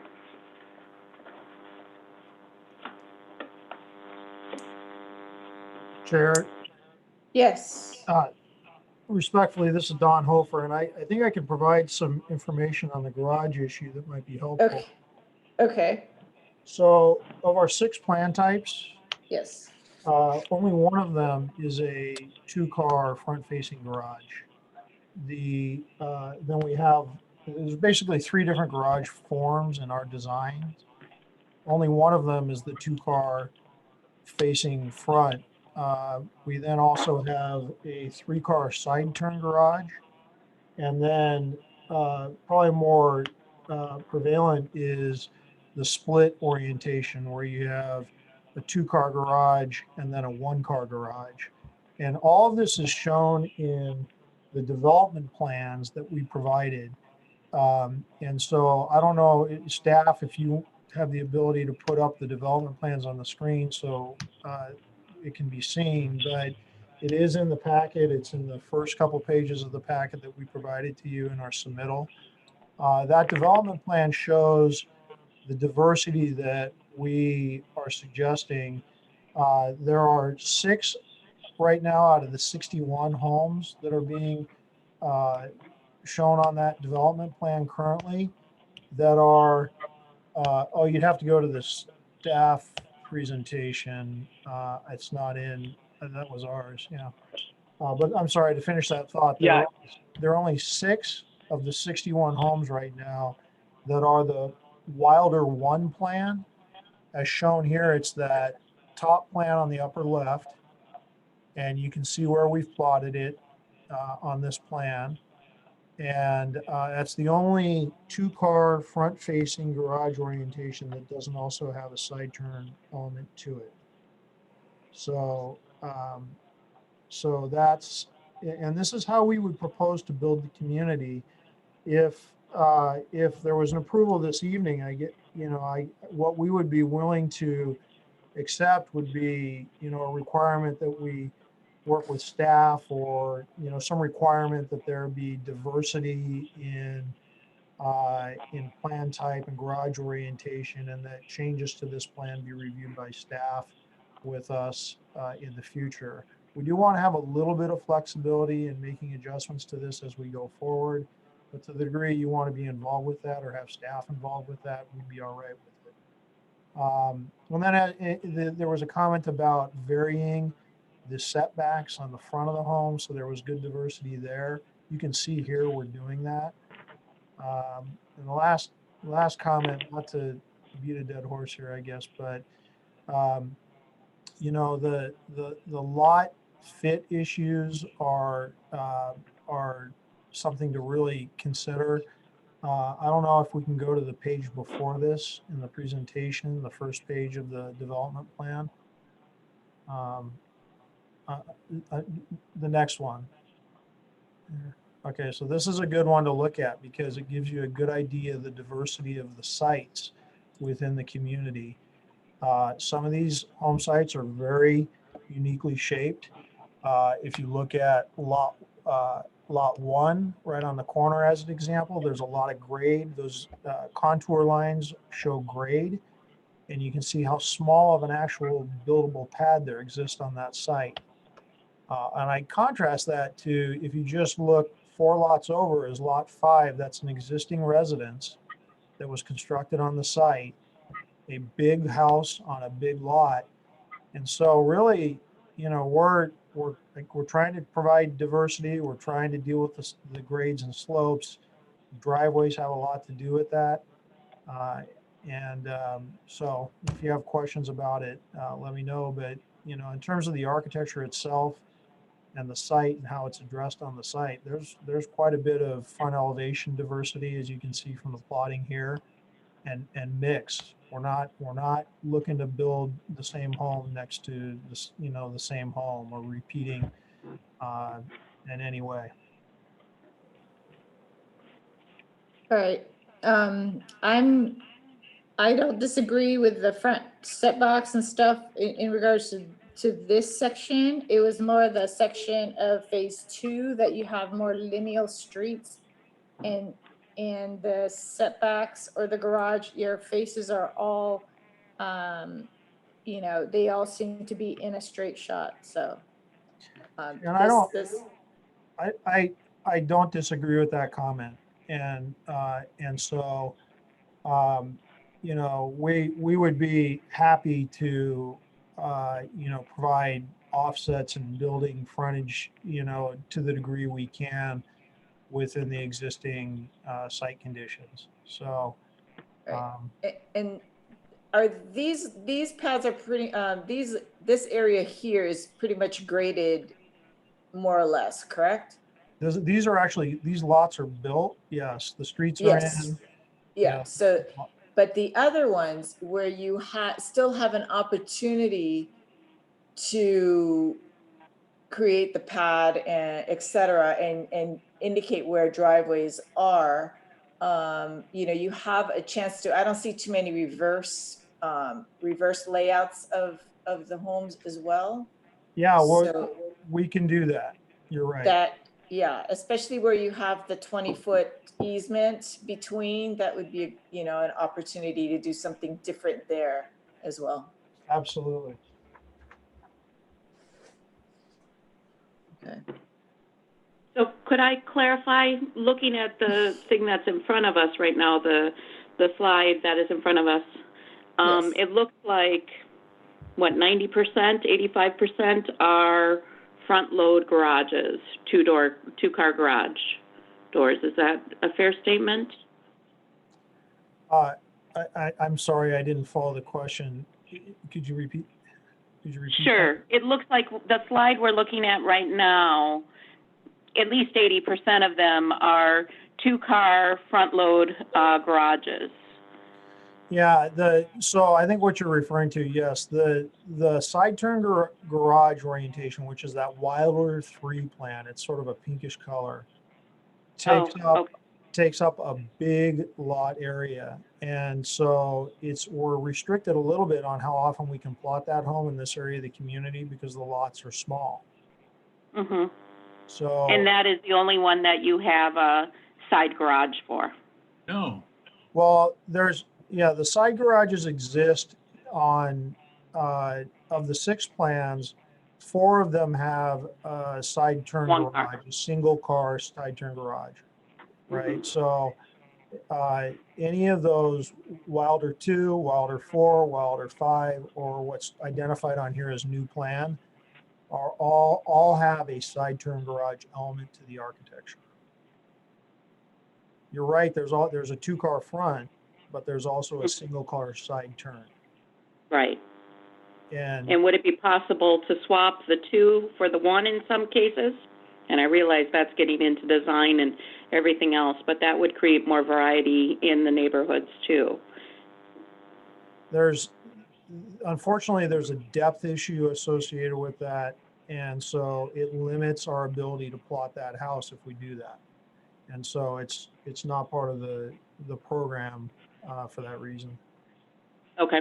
So it seems like even what we have, considering as a board wouldn't matter, that we couldn't even look at, a percentage for the garage under the circumstances.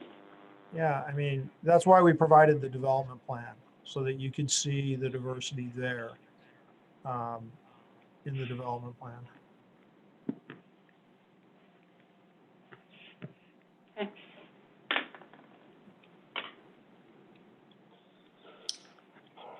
Okay. Thank you for that.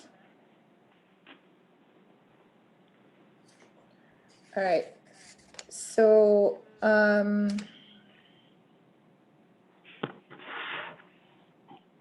given all that information, I'll go ahead unless we've got more comments at this point, to make a motion. okay, I would motion that we continue this to our next meeting, which I believe is the 17th, Wednesday, unless I've got the date wrong, which is completely possible amidst shelter in place. Let me confirm the date. But we would continue it with each individual bar member going to look at the property on their own, on their own accord under shelter in place, and that we encourage the developers to consider, at least 1 or 2 more additional design plans for not having a front load 2-car garage. We realize the constraints and appreciate that they are doing setbacks, but looking at having at least less garages. Right now, it's about 80%, I would say, if not more. So that's my motion. all right.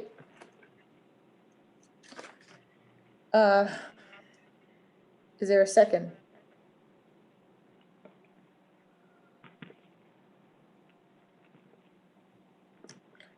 Okay, hearing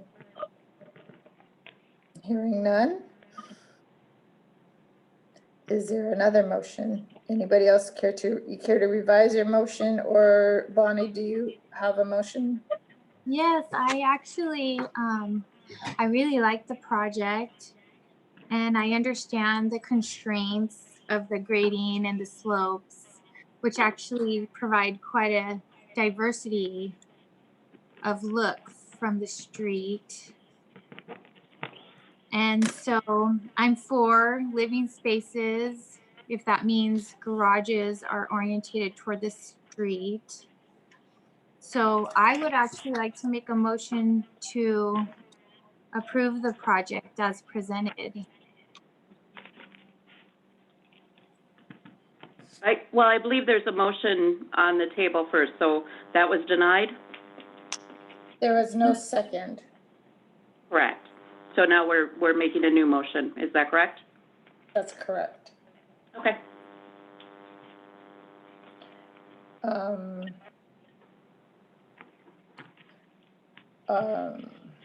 Let's see. So is there a second?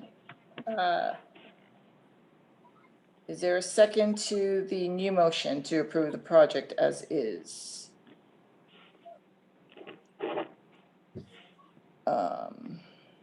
And I think this highlights the challenge of a 3-person body. Yeah, that's part of it. I am going to second it with a few other comments in regards to the further consideration or looking at the items that Gloria had clarified, such as the duplication. I still want that, looking at the setbacks, especially on the straight run areas. And if they could work, if the developer, if there's specific sites that they could continue to work with either staff or I don't know if we can still do like one member of bar to, for specific areas that garages could be turned in the orientation on sites that would allow it, then I would like that to be worked out. Madam Chair, Yes. are you suggesting that there be 2 additional conditions of approval? And are you suggesting that to the maker of the motion, that those be added? That is correct. Agreed. Could they be repeated again? Sorry, the 2 additional conditions? That the duplication, that there would be no, duplication of homes close to each other. Like they would have to be about, three, at least 2 to 3 away from each other as far as the same plan and style type.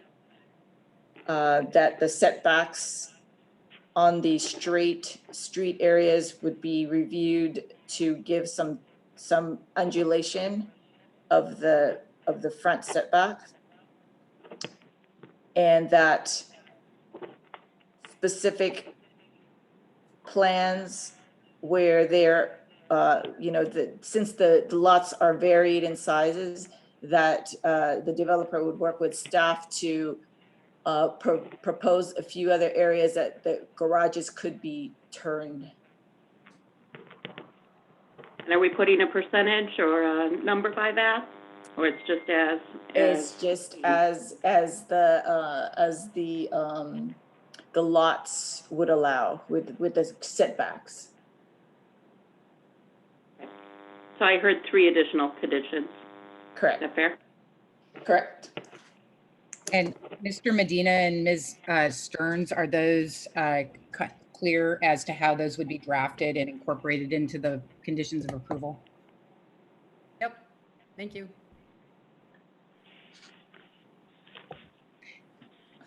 All right. It's been moved and seconded. All in favor, say aye. Aye. Aye. Opposed? It has to be a roll call, No. Chair. I'm sorry. It has to be a roll call vote. Okay, perfect. Board Member Kalsa, Aye. Board Member Sani, or Vice Chair Sani, No. Chair Ventimiglia. Aye. Motion passes 2 to 1. All right. Let's see. An appeal can be made to the Planning Commission within 7 calendar days and will require a filing fee. Did I miss part of that? Did I get the gist of that statement across? And it has to be returned to the city clerk so they can email me Okay.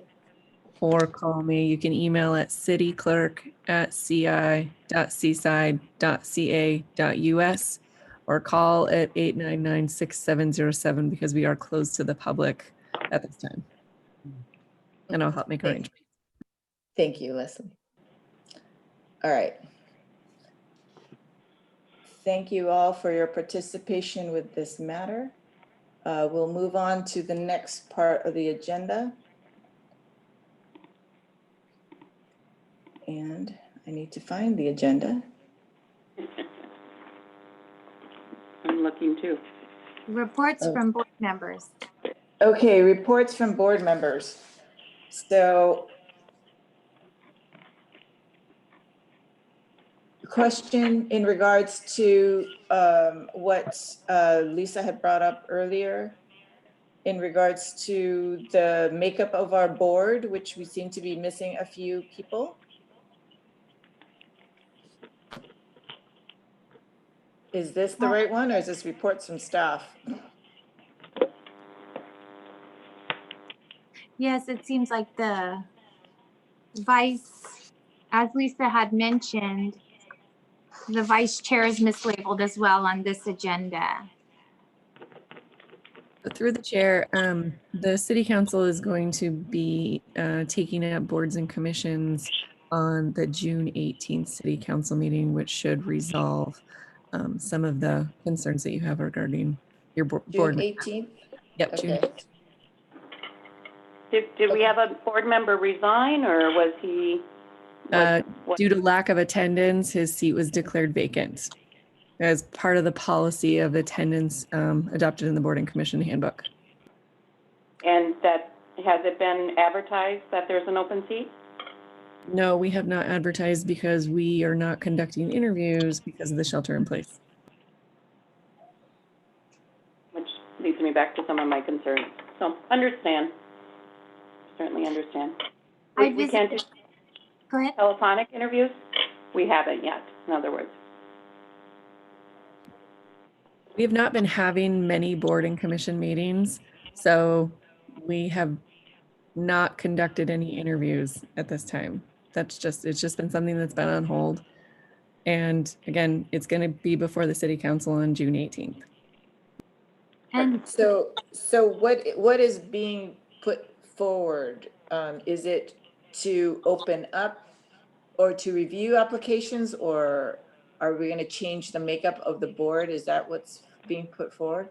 One of the recommendations the city council made regarding the recovery of the city and city operations was to reconsider the makeup of all of the boards and commissions, the frequency of meetings and how they're conducted. So there's no recommendation at this time. We met on a staff level today just to discuss all of the concerns. Okay. And since we've lost a significant number of staff, we are going to have to redistribute how we do our boards and commissions, who the staff liaisons are going to be, if we have any administrative support for them. As an example, Mr. Medina is going to be retiring. We've lost the rest of our planning staff. Gloria cannot be expected to facilitate 7 different boards and commissions personally. So there's just going to be a reorganization as it relates to the commissions and the staff support for each one of them. And again, it hasn't been determined at this time, but it will be presented to the council on the June 18th meeting. All right, we'll look out for that. So thanks for that. thank you. Yeah, thank you. And if any consolation, on the website, there is an apply for position area that people will see if they visit. So Yeah, and I understand that some have applied even at the beginning of this year before shelter in place was on. So look Great. forward to hearing what's discussed on the 18th with the city council. yes. Great. I have one other thing. It seems like, and I realize we will be in flux as far as what we're doing as a board, but I know we've asked for this, I believe, at the beginning of the year we had talked about kind of reviews and stuff, so maybe in July or when we know more about where we are, we can address that as a board too, again. Just a placeholder for today. Sounds like a great idea. Yes, great idea. Okay. Okay. Anything else from board members? Reports from staff? I have no report. Other than, as you heard, Rick is retiring If you at would the like, end. I can give a brief update on the staffing changes because I don't know if we've talked about that. So That would, in the planning department, we had associate planners Bob Larson, Beth Rocha, and Dana Morrison. They are either in the process of leaving or will leave the city by June 30th. Rick Medina will be retiring. That will leave us one administrative analyst who a lot of her duties relate to CDBG and the CDAC Commission, and me to hold down the entire responsibility for community development and planning in the city. So wow. It's not going to be small, so it's nice that you request a review. You're very unlikely to get it because I don't anticipate having the time to be able to do something like that. We do want to acknowledge the work that Rick Medina has done for the city. He has worked here for at least 28 or more years. And I do want to say thank you to him for facilitating the boards and commissions so elegantly. His staff reports are actually a pleasure to read. And I hope you agree with me on that. And I just want to give him a shout out for the fine work he's done for you. Yes, thank you. Thank you. Absolutely. Congratulations. Thank you. Thank you. Thanks, Rick. We'll miss You'll be you. missed, Rick. You'll be missed. Thank you. Oh. Yeah, I think you've outlived all of us. So far. No, Kathleen, you and I are still both here, so I think we're probably the longest standing members of staff I and know. commission. I know, it's crazy. I think I've been on for 22 years. Wow. I know, that's amazing. Yeah, I think you're officially our longest serving commissioner Wow. Amazing. Queen. In the city? for the That's it. entire city. Yes. Well, we might have to do something about that. No. Okay. Anything else? Any other reports from staff? Do you anticipate a meeting in 2 weeks? Yes. Okay. Just making sure, we have another send off for you, Rick. Well, we'll have to deliver a cake or something virtually. Yeah, no, we'll just eat it in place. Hopefully we have the camera by then. We I will. would We'll think make so. sure of it. We did it last time, so it's just this week. All right, no other reports, then any motions for adjournment? Motion. Motion, sorry, go ahead. No, go ahead. Go ahead. No, it's good. Your turn. Well, I'll second it then. Okay, I'll motion to adjourn. Second. All right, it's been moved in second. All in favor, say aye. Aye. Opposed? Motion carried. Thank you all for this meeting, and appreciate you guys still being on this board. Yes. All right. Have a great night, everyone. Goodbye. You too. Thank you. Thank you. Bye. Thanks, bye.